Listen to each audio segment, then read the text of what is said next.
What's happening, guys? Welcome back to another video.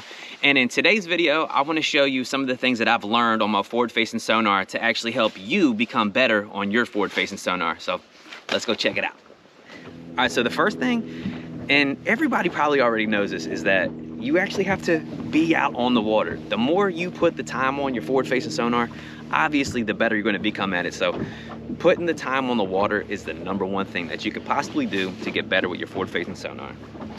All right, so the second tip that I can leave you to get better with your forward-facing sonar is that you actually have to leave your foot on the foot pedal.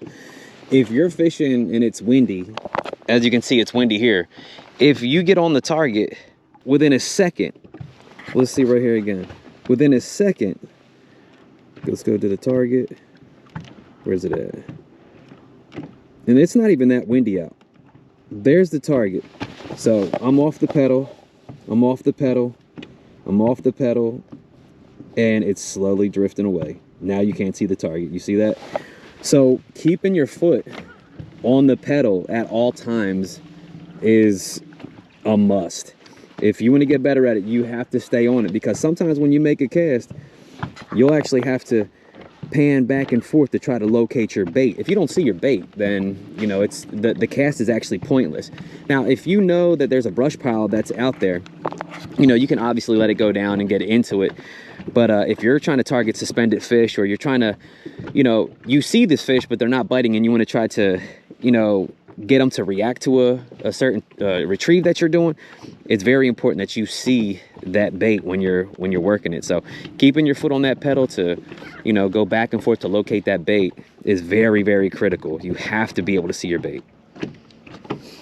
All right, so the third thing that you need to do is you have to be able to see your splash.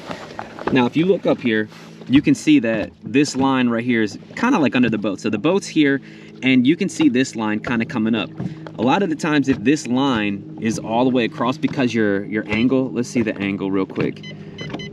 If your angle is off, so I'm at a 60 degree, if you lower the angle and it comes down, you'll never see that splash.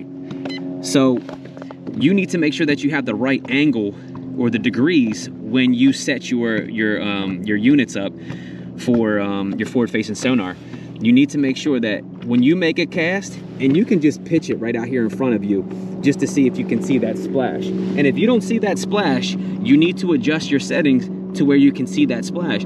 If you see that splash, obviously you'll be able to track your bait. So seeing that splash, you can see right here, this line right here, that is actually the top of the water. So that's the ripples on the top of the water that we see. So you want to be able to see that. Now I'm going to make a small little pitch for you too, and you'll be able to see that little splash. Let's see.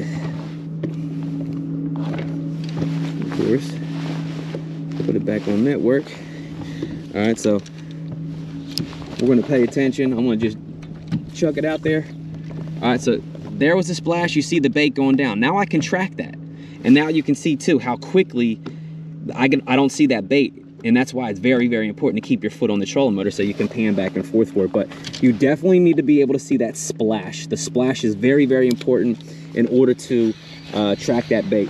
Now, if you're out here and you can't do it, maybe another thing that you can do is, as you can see right here, I have mine set out in the distance about 70 feet. Maybe put your distance out maybe about 30 and just start practicing.